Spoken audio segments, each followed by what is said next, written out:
cutting few branches would not be beneficial. Instead of that, we need to uproot the tree itself. Then it's going to be beneficial and fulfill your wish. Similar to the case, we do certain practices in order to make yourself happy or to reduce or dispel the certain suffering and pains. But because of this principle, the underlying invisible this cause of a problem is the ignorance and is the ego. Is still there. So the certain suffering and the pain you subdue or dispel does not mean there is no longer pain and suffering in the future.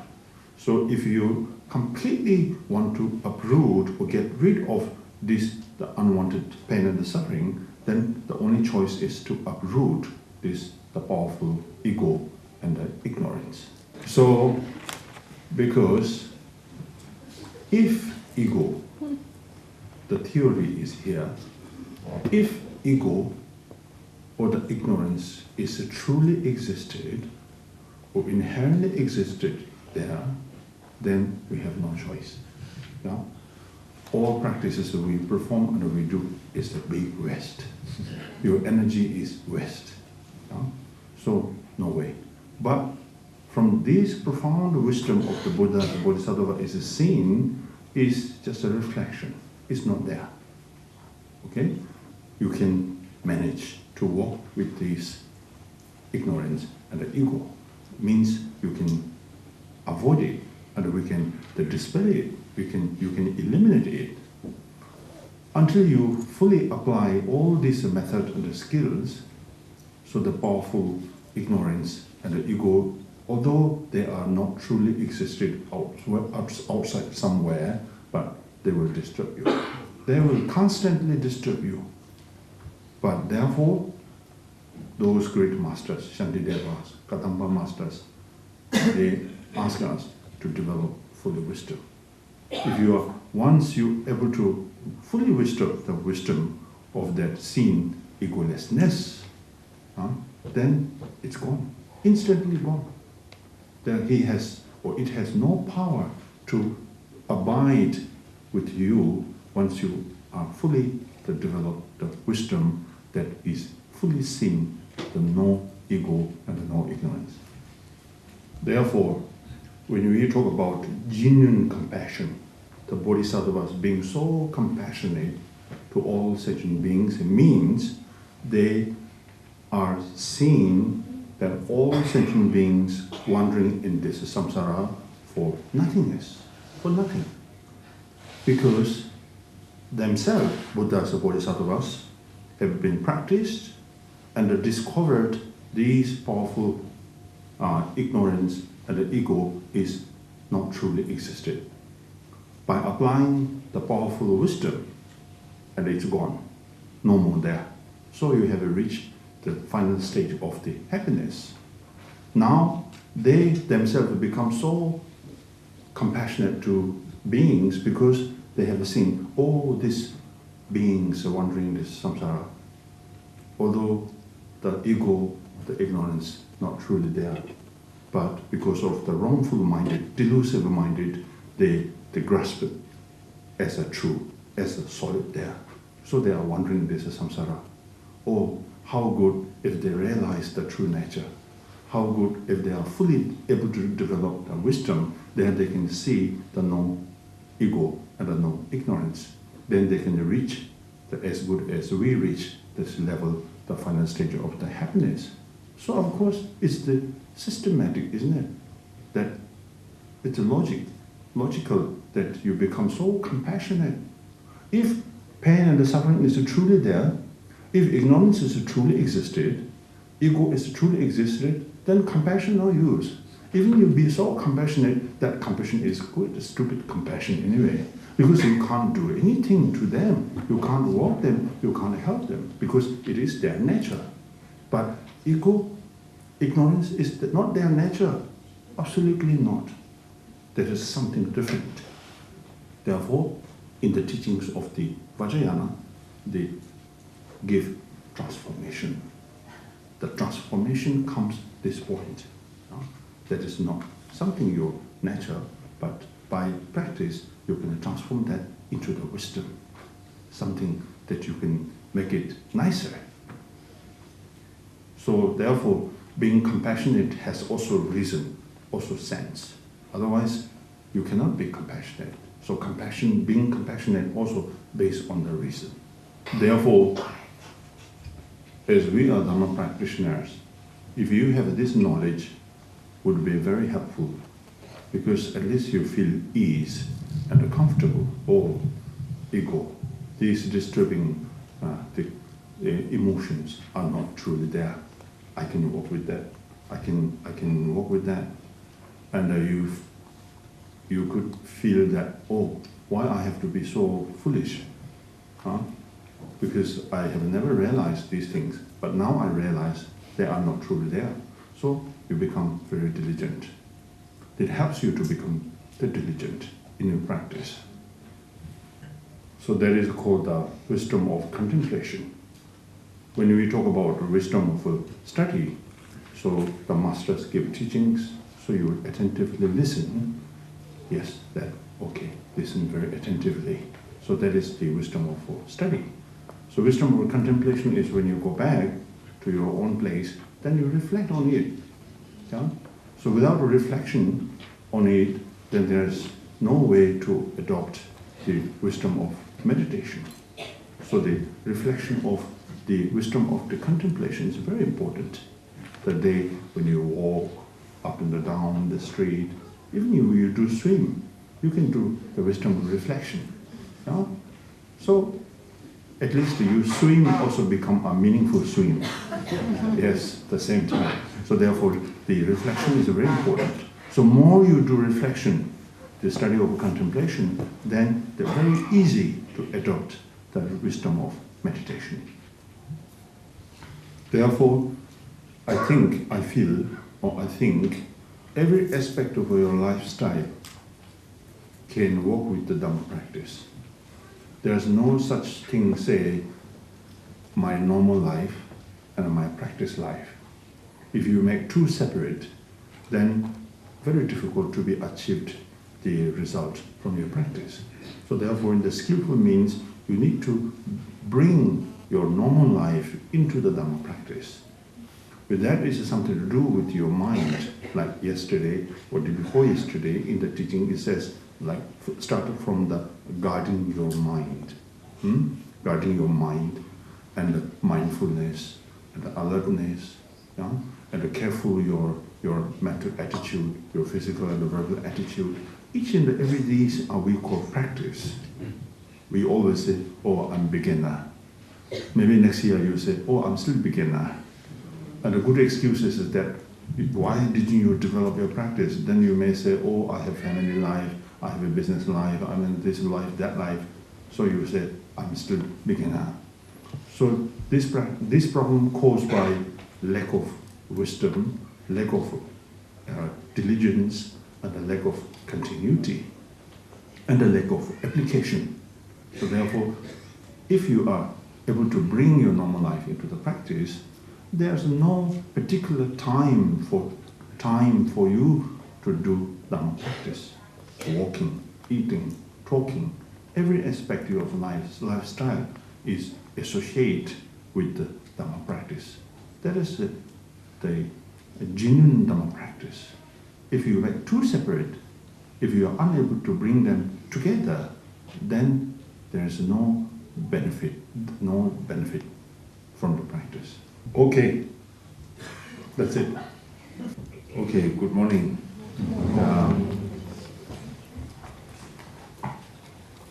I would like to remind you, Bodhisattva, in order to have limitless ascension beings, through the cultivating the wisdom of study, contemplation, meditation.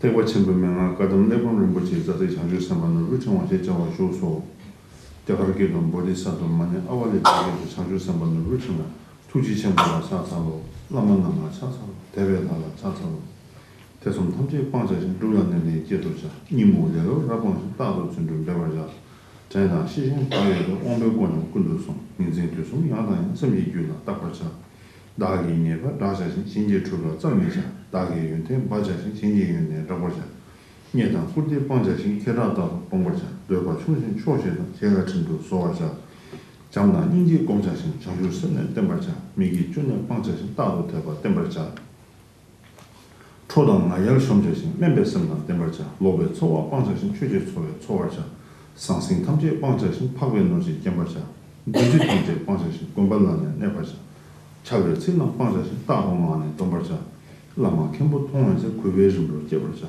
kāngsā chūjī mīsīng tā lētāng kōyē simjīng lā tōmbēn dūshī jebarchā simjīng tamchī tōngānsā pāma kūtsī dūshī je tīgwē chōbō pāṅsāshīn gēwē shīng nīmbarchā dāngā mīgī sēmbāngshīn kāngdūr dewa rōwarchā kāngāng chakwa pāṅsāshīn chakwa mēmbā nēbarchā chakwē dēn rōwā mītōchīn tharbē sōsāng jebarchā. Okay. Now next is 강도 대외 최동화 대로 강도 대외 최동화 대로 따로 매버자. This means although we tend to do Dhamma practice and we are very diligent and we are very eager to do Dhamma practice, and sometimes if we are not so careful with your Dhamma practice, by doing Dhamma practice, if this causes the further development of our ego and our disturbing emotion, all negativities, all unwanted circumstances, then there is no Dhamma. Although it seems like you are doing Buddha Dhamma, but Buddha Dhamma is supposed to help you to get rid of these negativities. But if any the practice that causes more negativities, more delusive mind, then should abandon. Like Shantideva says, immediately should abandon. In the Kadamba master Ishidoji, Chachekawa Ishidoji, in his teaching he says, how do we know that I'm doing Dhamma practice correctly?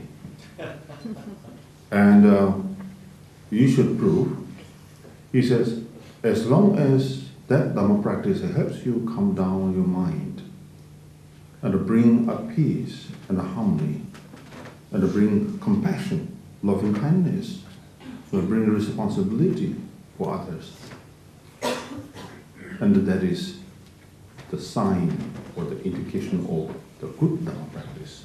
As long as, no matter how much you are diligent, 10 years retreat, 20 years retreat, doesn't matter, but as long as that Dhamma doesn't work with your ego, if ego is still there, or else ego is more strengthened, the power of the ego, that means the Dhamma is not working with you. So therefore, the wisdom is very important. Need to observe with your practice. Need to judge whether you are doing right or wrong. Along with your practice is needed. And sometimes when I meet some Dhamma friends or Dhamma students, and when they report to me or they ask a question, and seems to me their expectation is something different, because when you do like Yidam practice, your expectation is to see that Yidam, not you try to reduce your ego. So it's the opposite. And then when you see some powerful deity or wrathful deity in your dream, you are so happy. Next morning you say, oh, I saw that Yidam. Does this mean, am I doing right? So you feel kind of contained and feel satisfaction. But that is wrong. And sometimes the evils and the devils could be transformed into the form of Yidam. If you are, as long as your Dhamma practice does not work with your ego. So ego is playing with you. And you see Yidam, but don't know whether it's the right Yidam or wrong Yidam. So therefore, that's not important. To have a vision of the deity, the vision of the mandala is not that important. The important is to fight, to make a battle with your ego. And the prime, our enemy, is the ignorance, is our dualistic mind. If you are able to bring all the Dhamma practice with that, to bring them down, or to finish them, or to dispel them, so that is the best vision. And no longer you needed to see that particular idam at all. Yes. And the 15th Karmapa, Kachaptoji, in his the Mahakala commentary, and he says that like those the practitioners of like Mahakala and Mahakali who wishes to see them, and he says, as long as you are able to bring the power of ego a little bit down, or as long as you are able to catch the essence of the Mahakala and the Mahakali, which is emptiness, and which is the unification of the bliss and the emptiness. If you are able to adopt that experience naturally in your practice, then there is a time that you can see them in person, or in dream, or in vision whatsoever. Otherwise, if you think Mahakala is solidly there, Mahakali is solidly there, and I'm asking them help because I want to finish my enemy, I want to finish my disease, and I want to finish all these unwanted circumstances. So with that kind of attitude, if you do practice Mahakala Mahakali, and he says there is no hope, and there is no the chance to see that this Mahakala and Mahakali. Therefore, these verses says that whatever practice you may do, if you are able to see the origin of every joy, then you should be diligent. This shows simply having diligence is not enough. You are very diligent, but you have no wisdom, whether I'm doing right or wrong. If you do not observe, so keep doing practice does not mean that you are doing right. So therefore, experience is rather very important. So therefore, you should observe. So any experience that you may adopt it, like the origin of every joy, if you are able to see in your practice, then your diligence is quite correct. Tomar tsamba kangingpa tanggoro tingni ducha de teta nani kunlekchi sendo nika rumijur. Means I should undertake whatever I have intent to do with Dhamma practice, and then let it achieved and let it complete.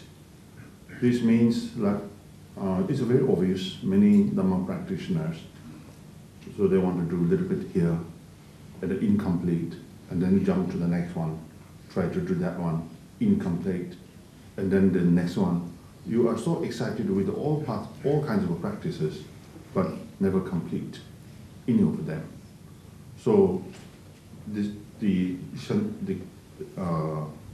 Atisha is trying to tell us, bring focus and to try to finish one that is already started. So then once you complete that one, okay, so you can start the next one. This will affect then the next practice that can complete successfully.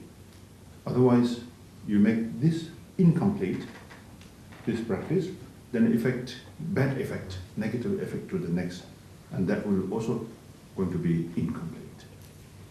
This means we have a tendency to do many Dhamma practices, and some of us maybe we like very much the big number of doing any Dhamma practices.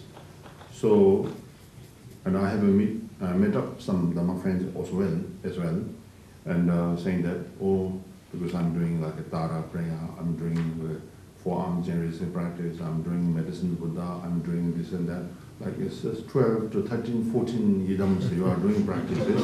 Yes, sounds very good actually, because I myself also feel happy about that. But then when I see your face, it's a very long face. Because you never smile and say that, oh, I'm doing very good. Not like you say, oh, I'm tired and I'm doing not well. So there are a lot of complaints, which I feel also very, very bad. So I can't do anything because I'm not idam. So, so it's your choice, but Atisha says, don't do that. Do one, okay? Do one, and do it nicely, and do it completely. That's enough. But this does not mean, or I didn't mean, don't do big numbers. Of course, you can still do big numbers. It's good, but then the concentration, as well as like we are talking about achievement from the practice.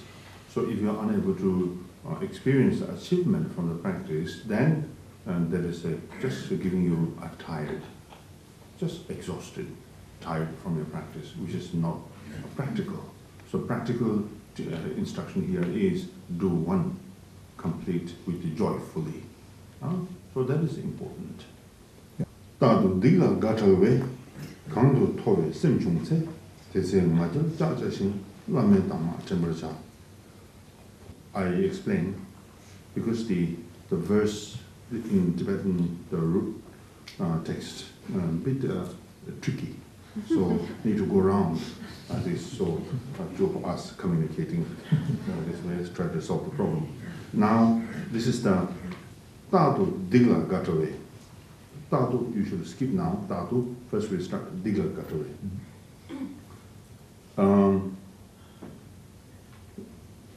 I can put it like that.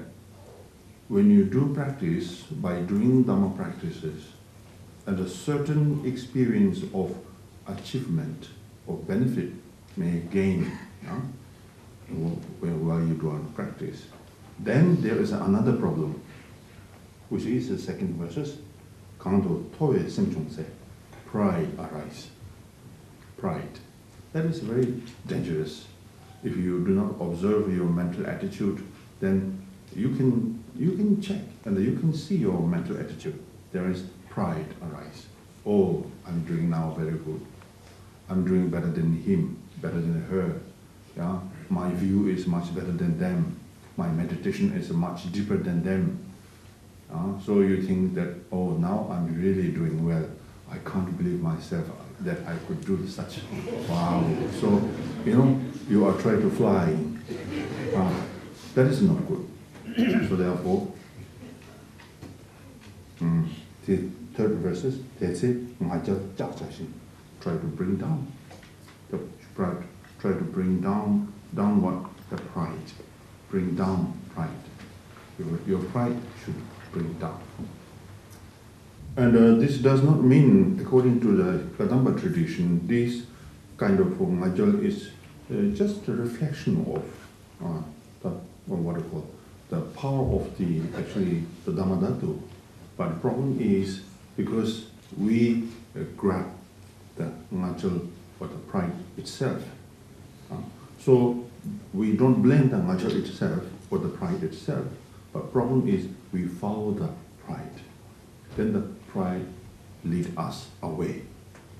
So that's the problem. So therefore, tatu now, tatu mayo, tatu ngajalja. Then lame dhamma tembraja. So dhamma is very important instruction. The thorough instruction and the detailed instruction is really needed to be received as much as you can. Then when these kind of the afflictive emotion or the negative mental attitudes or negative tendency arise, then you must remember the instruction that is given by the masters. So you should apply that moment. And when you look at the life story of like Naropa and the Marpa and the Milarepa, their life story is like mostly based on the remembrance of the instructions while they are doing the retreat, while they are doing the solitude retreat, while they are doing practice. Of course, Milarepa has gone through a lot of difficulties in the practices, but each and every obstacles that he did bring into the practice through the applying the profound instructions, because he remembered that Marpa has given to Milarepa those very detailed and clear instructions that he has never forgotten, and when the incidents comes to Milarepa, so he remembers. Therefore, he could manage with all these obstacles. And the instructions usually should be kept in the mind. So if you are able to keep in the mind, then when these unwanted the obstacles come, then you can apply. Spontaneously, you will remember each and every instructions. So therefore, making note in the book is not so practical, because you kept somewhere else in the corner. So when these obstacles come to you, there is not much time to search that book. And this obstacle will not let you go there and they grab the book and they come back and then wait there until, which is quite impossible. So therefore, keep in the mind, in the heart, is already there and ready to work with this obstacle. So that's more practical. Then if you remember, if you are able to remember the Lamas, the Gurus, or Master's instruction, then the Dzogchen teaching, they use self-liberation. Means that you are able to get rid of these misunderstandings or the obstacles or whatsoever arise in the practice. So self-liberating. You don't need to depend on other methods and other remedies to dispel these unwanted the obstacles. So the minute you remember the teachings or the instructions of the master, then the self-deliberated or self-eliminating.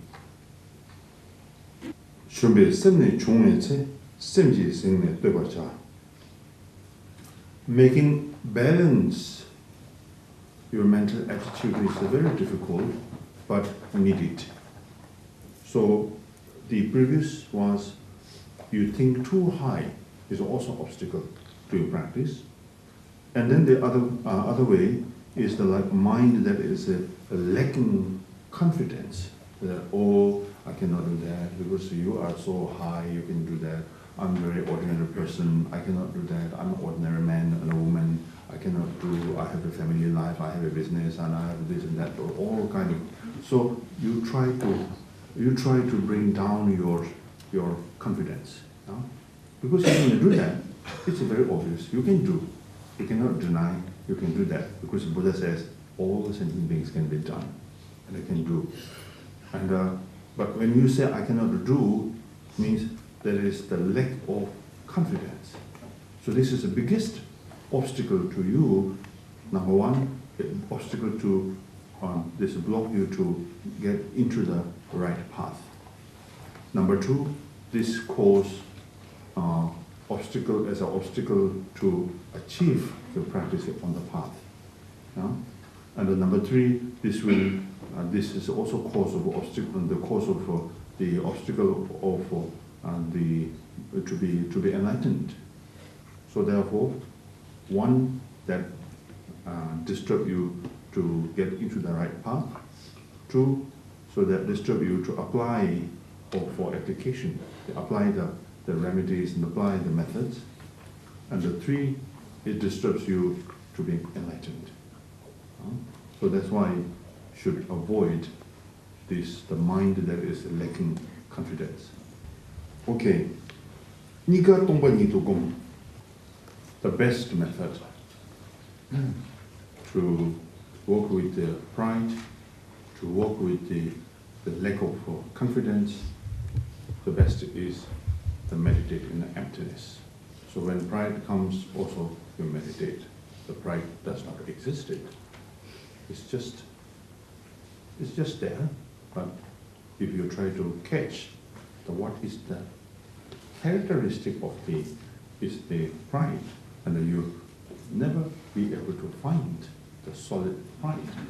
And when you have a mind that is the lack of confidence, and then you also try to see the characteristic of this, and you will not be found. You will never be able to find the solid, the lack of confidence. So therefore, the best method is when these two different obstacles occurs, then try to remain in the very natural state of the mind. Gampopa instructed to Pamutrupa, Deshi Pamutrupa. And Deshi Pamutrupa was running around everywhere. He got so many questions, and he approached to different masters. But all answers that he received, he never feel content. So he says, oh, that really not striking my mind and my question. And then finally he approached to Gampopa. And then he asked us, what's wrong? What this problem? Come from where? No? Very simple question. And the Gampopa says, because you lost to catch yourself. Then he said, wow, that's the answer I'm looking for. Yes. So that means catch yourself.